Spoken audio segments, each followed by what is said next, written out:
Halo investor sing dikasihi. Karo sampean proyek Guru Markets.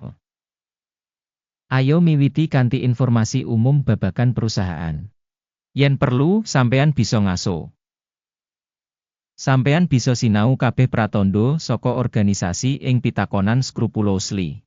Kita bakal katon ing kinerja saiki saka perusahaan. Intuit Inc ticker INTU. Review iki digawe nggunakake informasi ing Mei 27, 2025. Miturut klasifikasi Guru Markets perusahaan Intuit Inc. kalebu subkategori software accounting, 13 perusahaan jupuk bagian ing analisis, kang luwih utawa kurang wakil. Skor sakab kanggo perusahaan, 3 saka 10 terms. Skor rata-rata kanggo subkategori punika 3 terms. Yen sampeyan deleng kanthi wiyar, ing kerangka pasar saham kita kabeh.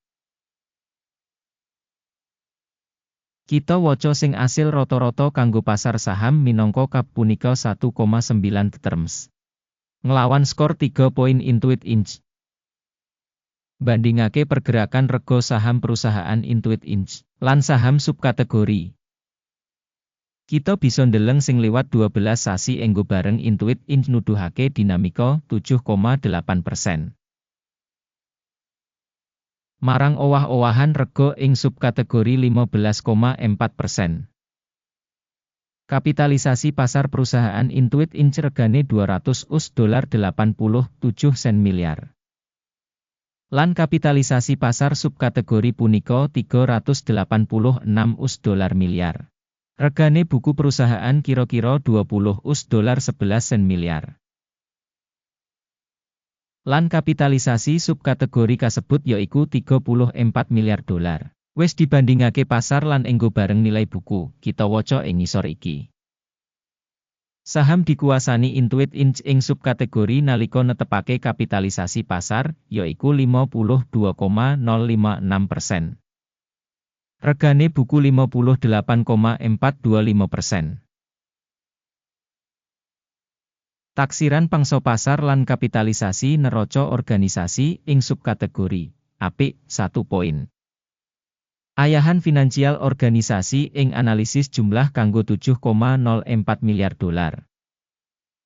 Utang kanggo nilai buku akun kanggo 35% saka ibu kutha perusahaan. Kinerja utang perusahaan, apik, 1 titik. Rega pasar perusahaan kanggo rasio media WI punika 57,9. Rata-rata ing subkategori 44. Evaluasi rega pasar kanggo rasio bati dibandingake karo organisasi ing subkategori, ala, minus 1 poin. Media WI kanggo pungkasan 12 sasi ana $3.468 mayuta-yuta. Pangentukan maju kanggo 12 sasi sabanjur kira-kira sawentara $6.399 yuta. Taksiran indikator keuntungan mangsa sing digambarake dibandingake karo perusahaan ing subkategori apik 0,5 poin.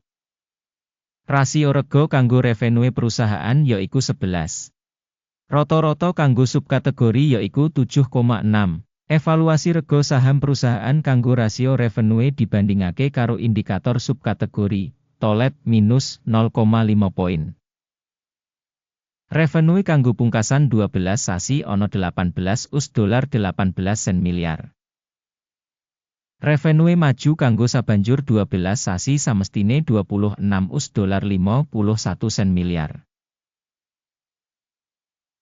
Taksiran pratandha revenue mangsa samestine dibandingake karo pratandha perusahaan ing subkategori apik 0,5 poin.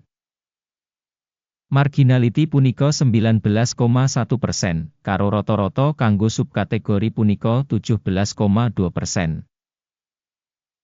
Taksiran bati dodolan dibandingake karo kinerja perusahaan ing subkategori apik 0,5 terms. Bagian perusahaan ing subkategori dening nomor personel punika 5,981%. Sing 770% kurang saka pangsa kapitalisasi pasar. Jumlah ibu kutha pasar saben pegawai perusahaan punika $10.685.000. Lan ing subkategori $1.228.000. Evaluasi volume ibu kutha perusahaan saben karyawan dibandingake karo indikator perusahaan ing subkategori Pasable 0 poin. Bati saben pegawai punika $184.500.000. Rata-rata kanggo subkategori punika $27.9.000. Evaluasi bati saben karyawan dibandingake karo indikator ing subkategori apik 0,5 poin. Revenue perusahaan saben pegawai $967.000. Ing subkategori $162.000. Revenue saben rating pegawai dibandingake perusahaan ing subkategori apik 0,5 terms. Jumlah enggo bareng sorted punika 1,4% dibandingake karo rata-rata kanggo subkategori 2%. Indikator teknis resi 14 nuduhake tingkat 76% kanggo perusahaan Intuit Inc. Dene ing subkategori tingkat iki 71%. Regane saham nyoto perusahaan kira-kira $720. Perkiraan rega konsensus kanggo saham perusahaan kira-kira $788. Ayo menyang meja pesenan, kasedia kanggo kabeh wong, link kasebut ana ing komentar sing disemat. Tabel pesenan ngemot kabeh pancasan sadurunge digawe ing mangsa diwenehi dening sistem informasi evaluasi Guru Markets. Akses menyang meja pesenan pancen free lan buka, link ing komentar pinnet. Adhedhasar analisis Intuit Inc. Sistem informasi lan referensi kanggo evaluasi saham Guru Markets kaputusan wis digawe. Ojo buka pesenan, amarga video iki minangka ringkesan. Matur nuwun banget kanggo nonton video iki lan gunakake informasi lan sistem referensi saka Guru Markets. Sampeyan pancene penonton paling keren ing saindenging jagat.